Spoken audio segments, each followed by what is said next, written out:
Hello there, and what is the haps? Welcome to Front Page Tech, the show that gives you all latest tech news from one geek, that's me, to another, that is you. I am back from Vlogger Fair, and I'm also sick, if you couldn't tell. It kind of sounds like someone fisted my nasal cavity. Either way, I met quite a few of you at Vlogger Fair, and it was great to meet you. It's really cool, you know, you see the view count, you see comments, you see avatars, you see usernames, but it's a totally different story when you get to actually meet a real person and put a face to the username. So if you said hi, thank you, it was great to meet you. Now, let's jump into the news.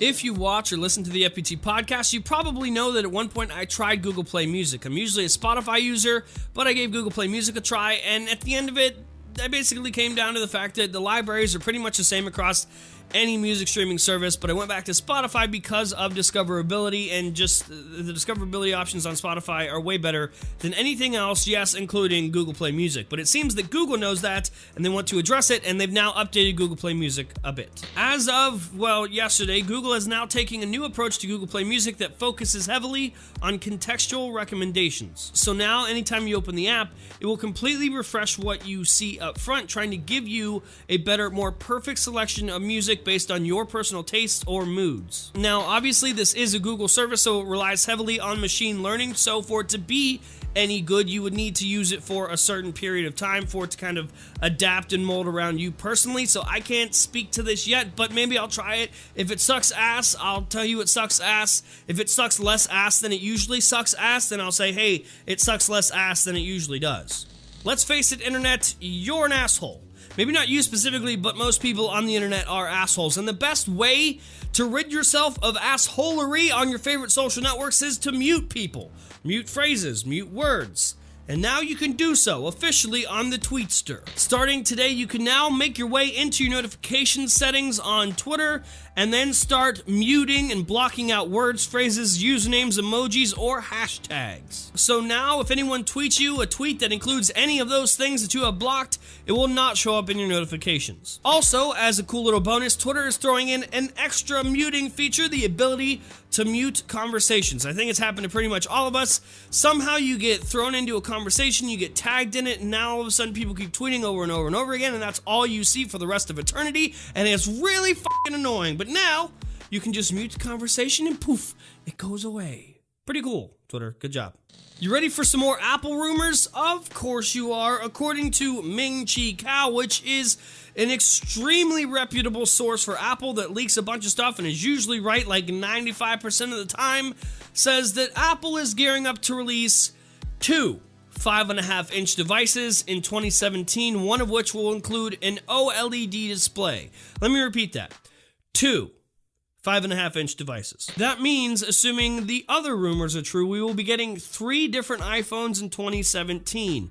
2 phones, obviously at this point, according to this one, will be 5.5 inches, and then the other one is a 4.7-inch iPhone with an LCD display and a single camera. Also, according to these rumors, these iPhones will be made entirely of glass. That sounds like a great idea. We should do that, right, Apple? No, we shouldn't. What are you doing? What is happening to Apple lately? Do you wonder why iPhone sales are declining? It's because no one knows what to fucking buy. There's too many choices. Give us an iPhone. Have people buy an iPhone. What are you even doing? Steve Jobs would literally kick you right in the taint if he knew this was happening. Speaking of reasons that Steve Jobs would want to kick current Apple right in the taint, for whatever reason, Apple is now releasing a book that features 450 photos of Apple products.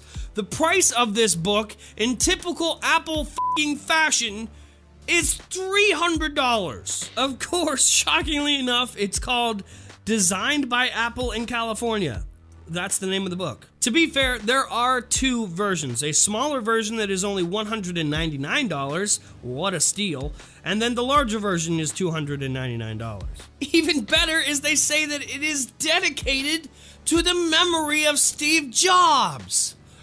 What are you doing? He would hate you. I mean, I didn't know Steve personally, but I know he wouldn't let this shit go. What are you doing? What is happening? How about instead of trying to publish a $300 goddamn book, you make iOS seem less like the aftermath of 2 Girls, 1 Cup? Seriously, that shit is a mess. You could fix that and not make a book, and life would be better. What are you doing? A great way to keep your desk clean and organized is to take the crap that normally just sits up there and wastes space and hide it under the desk. Like your USB hubs. Doesn't need to be up there. But how do you hide it under the desk? How about an industrial strength roll from Velcro brand? Just cut one piece, put it at the bottom of your desk, and then put another on the back of your USB hub. And then stick it. You're done. Even cooler? This stuff can hold up to 10 pounds. If you want to buy it for yourself, I'll put a link in the description below. So that is the show. Hopefully you liked it, you learned something. If you did, hit the subscribe button down below. You can follow us on Twitter at FrontPageTech for all things Front Page Tech, updates and tweets from the team. We have a new book going on sale. It's just pictures of us. Be roughly like $250. We haven't set it on the price yet. I probably shouldn't have told you. It's a work in progress, really. I'll see you tomorrow. Hold your britches. What?